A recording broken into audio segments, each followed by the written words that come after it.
You know, for years, NASA's rovers have been sending back these absolutely incredible pictures from the surface of Mars. And yeah, most of them show this vast, dusty alien landscape, but every now and then, they catch something that just looks impossible, something that looks almost familiar. So we're going to start this journey with a few strange-looking rocks and just see where it takes us. And trust me, it leads all the way to the future of humanity itself. Okay, look at this. On the left, you've got a shape captured by a Mars rover. And on the right, a good old-fashioned groundhog from right here on Earth. I mean, the resemblance is just uncanny, isn't it? It's this perfect little visual puzzle. So what are we looking at? A Martian space rodent, or is something else going on here?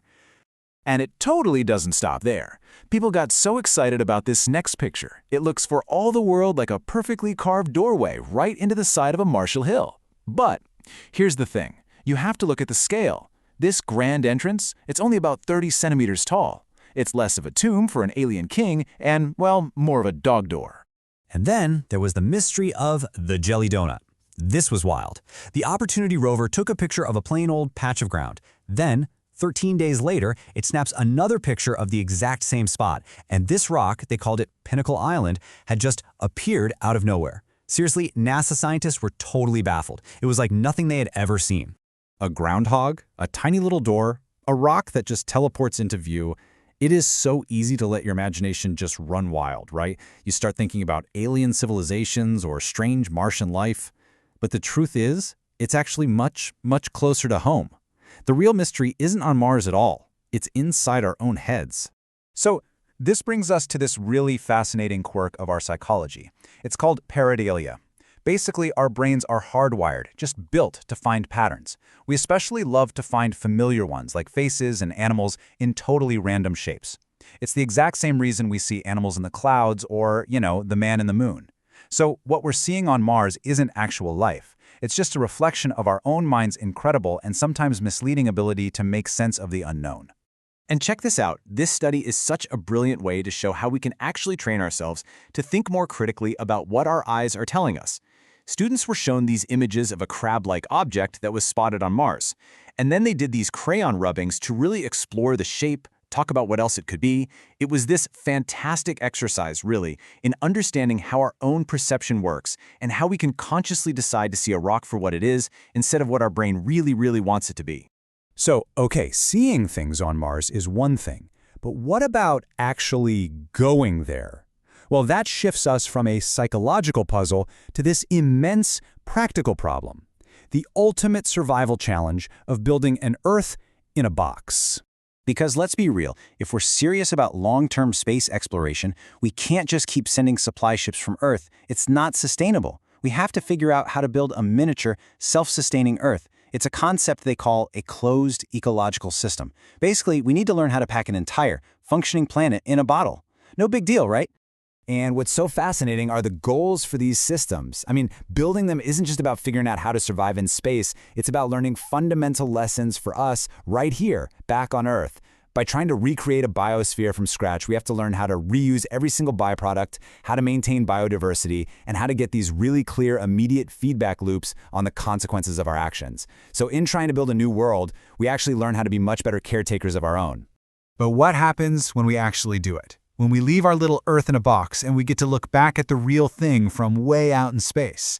Well, the impact is way more profound than you might imagine. You see, astronauts and space travelers, almost all of them report having this incredibly powerful transformative experience. There's a name for it, the overview effect. It's this sudden, deep cognitive shift in your awareness that just washes over you when you see our planet, Earth, hanging there in the pure blackness of space. The Apollo 14 astronaut Edgar Mitchell, I think, described it perfectly. I mean, just imagine feeling all of that in an instant. Not as some philosophical idea you read in a book, but as this deep, undeniable truth. A compulsion, as he put it, to do something about it. It's a perspective shift that changes people for good. Because from that vantage point, all those lines we draw on maps, they just vanish. They're not there. All the conflicts and divisions that seem so incredibly important down here suddenly just look petty, small. You see the planet for what it truly is, not a collection of countries, but one single, fragile, and deeply interconnected system, one home. And this powerful new perspective, it forces us to ask a really fundamental question. It sparks this great debate about what we, as a species, should do next. Do we use this knowledge to double down on protecting our only home, or do we use it to try and build a new one? So on one side, you have what's called the multiplanetary case, an idea really championed by people like Elon Musk. And the argument is pretty simple. Earth faces all these existential threats, right? So to ensure humanity's long-term survival, we need a backup plan. We need redundancy, a self-sustaining outpost on another world like Mars. But then, on the other side, you have the home base case. This view argues that Earth gives us free and frankly irreplaceable life support, and that it's our essential psychological anchor. So the focus here isn't on leaving, but on preserving the one place in the entire universe that is perfectly made for us. Whichever path we end up choosing, one thing is for sure. It's going to require an almost unimaginable amount of ambition, discipline, and just sheer force of will.